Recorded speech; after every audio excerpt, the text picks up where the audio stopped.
Hello and welcome everyone to another Comic Movie Marks video. Guess who's back, motherfuckers?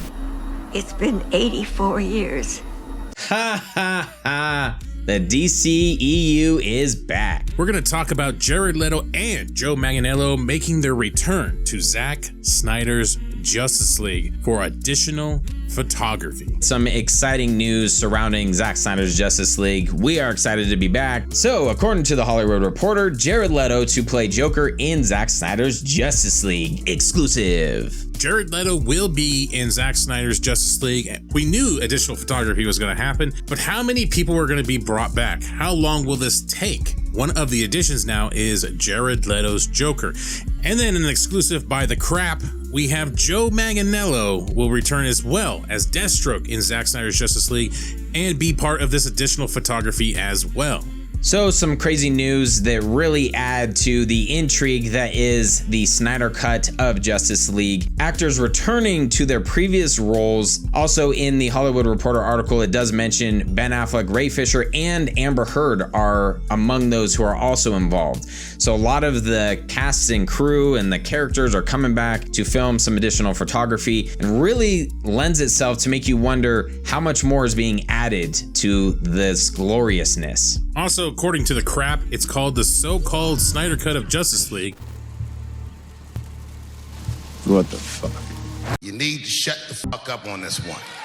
Seriously. One of the many rumors about Zack Snyder's Justice League that I thought was kind of interesting, especially to these two most recent confirmations. There's a rumor talking about not only heroes made it to the Nightmare timeline, villains did as well. And there was many hints dropped about who those villains were. And those two villains were Jared Leto's Joker and Joe Manganiello's Deathstroke. That Joker card is no longer just an Easter egg. They say money can't buy happiness. Look at the fucking smile on my face.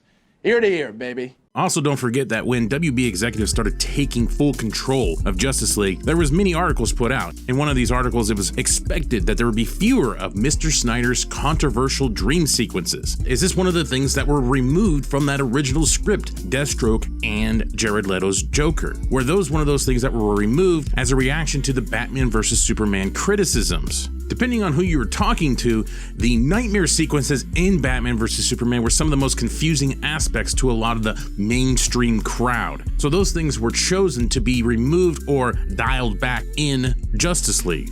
Another piece of information that was dropped from that Hollywood Reporter article, a piece of information that a lot of people have talked about, a title. What's in a name? According to this Hollywood Reporter article, the project officially titled Zack Snyder's Justice League. Yes. Oh, yeah. Can you feel that, buddy? Huh? Huh? Huh? So with all of this that's coming out regarding Zack Snyder's Justice League, again, people are at it on Twitter about what version of Justice League we are getting, and also saying, oh, see, it's obvious this is an example that the Snyder Cut wasn't done to begin with, and yada, yada, yada. Let me tell you something, folks.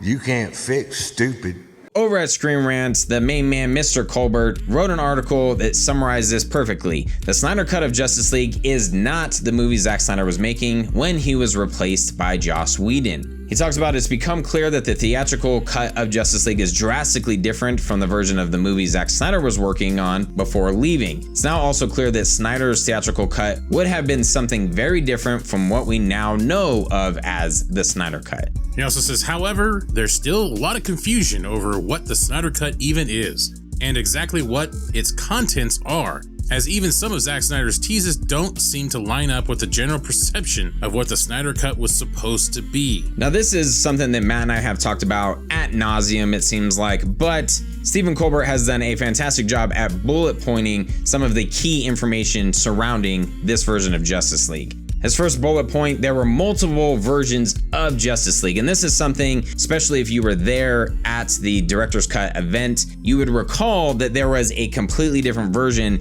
that Snyder and Chris Terrio were working on. He even stated, I guess it is crazy, like we're fucking nuts. There's going to be mass hysteria in the streets if we film this. ... apparently. And what people failed to understand is that was that 5-arc version that was supposed to contain Man of Steel, Batman vs. Superman, Justice League 1, 2, and 3. That was the elements of that script. Now, after the reception of BVS, that script got heavily modified to be more one and done and build solo franchises. That's why the Aquaman scene is key to him in the Aquaman movie. I think I'm coming straight from Justice League. Like, are we talking day after, week after? Yeah, because in Zack's cut, we had it where I was with Volko and Mara, and I say that I have to go home, and they say there's this force coming and that I need to help. And I'm like, I'm going home to see my dad, and so I get in the back of a pickup truck and pound a bottle of something, and off he goes, the Wanderer, you know what I mean? So that's why the original end credit scene was going to set up the Batman movie with Ben Affleck. That's where that Justice League was intended to go, the one that Snyder originally put together. This Justice League now is HBO Max's future franchise, and this is going to go in the direction that Snyder wants it to go. Another bullet point is he talks about Zack Snyder's theatrical cut would have been compromised. Snyder even stated 2017, all compromise. That was a movie based off of a script and notes from the studio that was heavily compromised. And we can see now with the handcuffs taken off of him, this is what his true version would have been. Exactly. And then the final bullet point is Snyder is teasing changes older than quote unquote the Snyder cut.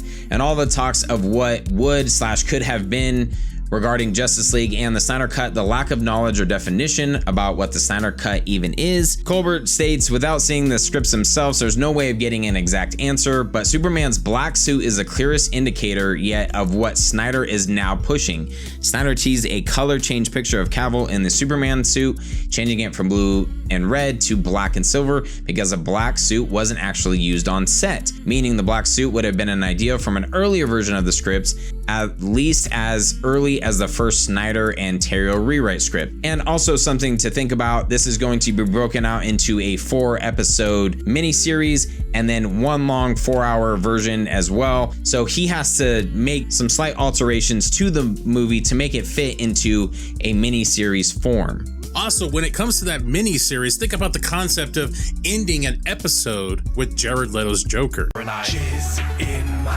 He's got to end in some cliffhangers and keep social media talking about Zack Snyder's Justice League week by week. Just like what happened recently with The Boys, it became more popular than ever and its growth accelerated because people were constantly talking about it every week. Along the same lines of keeping the momentum, Shiraz Faruqi on Twitter says, hope we don't get any more new plot points to leak from Zack Snyder's Justice League. Teases were important for the release, not needed now. I know Zack/crew did not want the Leto reveal publicized, preferring it as a surprise. He's got plenty more left. Let's actually see them. Swing, swing, swing, swing. So this is kind of an interesting concept, something that I don't know if too many people have caught on yet. Is there people behind the scenes that are outwardly trying to deflate some of the momentum that Zack Snyder's Justice League had? Does this deflate it for you, or does it build anticipation for it? It's kind of a weird give or take with me, to be honest. This, to me, builds it up, but I could also seeing it for the first time and knowing about it for the first time on HBO Max 2021 would have been huge for the internet. It would have exploded instead of being pushed out in a crappy Hollywood Reporter article. Or the same thing with the Joe Manganiello thing. That's kind of those moments where you're like, damn, that is kind of a misstep. I think it still will have that big wow factor that the internet needs because we don't know how they're going to appear in Zack Snyder's Justice League. I mean, we kind of have an idea. There is a possibility that nightmare concept could come true, and that's how we're going to see them. Exactly. I definitely think it's a fine line between really trying to maintain the momentum until 2021. There's not a whole lot of positive news surrounding movies, so why not try to keep some of the momentum? But at the same time, not to compare Jared Leto's Joker to Doomsday, but that's almost what it kind of seems like, and it does ruin it just a little bit. So it is a fine line. Hopefully that does not ruin the movie or the miniseries itself. Eric Davis, the managing editor of Fandango, had a very interesting tweet, and I think it sums this whole thing up pretty well. Everyone has a hot take about Snyder's cut, but I personally can't wait to see what this thing looks like. Never have we ever had a film of this magnitude reshaped, reshot, reconfigured into 4-hour episodes. I'm so intrigued by it. I wish good luck to all involved. Yes! Yes! Yes! All right, that'll wrap up this episode. We are back, and hopefully to hit the ground running in full force. We are majorly behind, per usual, more behind than usual, but we like it from behind. I don't even know where to go after that. I've had some kinky sex. That's right, we are happy to be back, and we want to thank you all for continuing to support us, for really being curious of where we went. I was shocked to see that people were actually paying that close attention. I did not think we would be missed in the least, but here we are. We appreciate the support. We do have a new shirt available on our website. The link will be in the description of this video. It is the trash and trashier version of Comic Movie Marks, and this shirt does feature beautiful art from our good friend Alessandro, so thank you to him. A link to his Twitter page will be in the description as well, in case you want some random art of yourself too by Mr. Alessandro. He does great work. This came out almost exactly the way I wanted it to. The only problem I have is that Shane and I are the same height, and that is so not even close. So that's the only inaccuracy of it all. Other than that, it's a beautiful shirt. I'm just glad this shirt is not showing our bald ass heads, because these hairlines are getting rough.